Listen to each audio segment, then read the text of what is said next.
नमस्कार सभी को। हर चुनाव से पहले एक पुराना खेल दोहराया जाता है। मुफ्त की रेवड़ियां बांटकर जनता का दिल जीतने का प्रयास किया जाता है। कहीं 10,000 रुपये खाते में, कहीं मुफ्त बिजली, कहीं मुफ्त राशन। सुनने में सब अच्छा लगता है, पर क्या आपने कभी सोचा है इन रेवड़ियों का असली दाम कौन चुकाता है?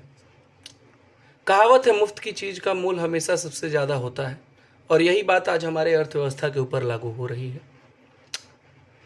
सरकार की जेब कोई जादुई थैला नहीं है दोस्तों। हर रुपया या तो टैक्स से आता है या उधार से।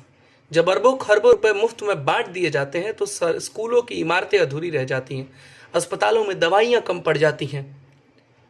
अर्थशास्त्र में इसे ही अपॉर्चुनिटी कॉस्ट का नाम दिया गया है, यानी जहां पैसा निवेश होना चाहिए था वो खपत में चला गया है। लंबे समय तक इससे विकास में अवरोध पैदा हो सकता है। धीरे धीरे जनता में एक मानसिकता बन जाती है कि मेहनत करने की क्या ही जरूरत है, सरकार तो सब दे ही रही है। शायद इसी को अंग्रेजी में डिपेंडेंसी सिंड्रोम कहा गया है। जब समाज मेहनत के बजाय मुफ्त की उम्मीद करने लगे तो देश की तरक्की ठहर जाती है।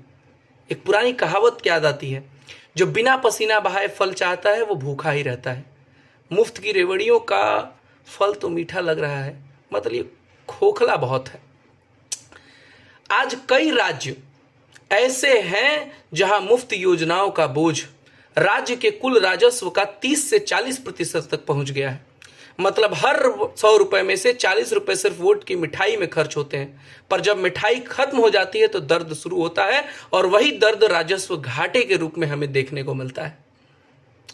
हमें मुफ्त नहीं मौका चाहिए, हमें सहारा नहीं रास्ता चाहिए। रोजगार, शिक्षा और उद्यम ही सच्चा विकास है। मछली देने से बेहतर है मछली पकड़ना सिखा दिया जाए। सरकार का काम जनता को मछली देना नहीं है, बल्कि मछली पकड़ने के लिए उन संसाधनों को देना जिनसे हम मछली पकड़ना सीख सकें। कर्ज बढ़ रहा है, आत्मनिर्भरता घट रही है और मेहनत की कीमत कम होते चली जा रही है। अब वक्त आ गया हम ये समझे, फ्री की आदत भविष्य की गरीबी का कारण बन सकती है।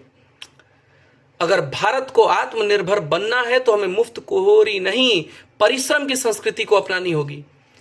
हम सबको यह मिलकर के तय करना होगा कि हमें रेवड़ी वाला भारत नहीं चाहिए, हमें मेहनत वाला भारत चाहिए। याद रखिए, रेवड़ी से पेट भर सकता है पर राष्ट्र का भविष्य नहीं। जय हिंद।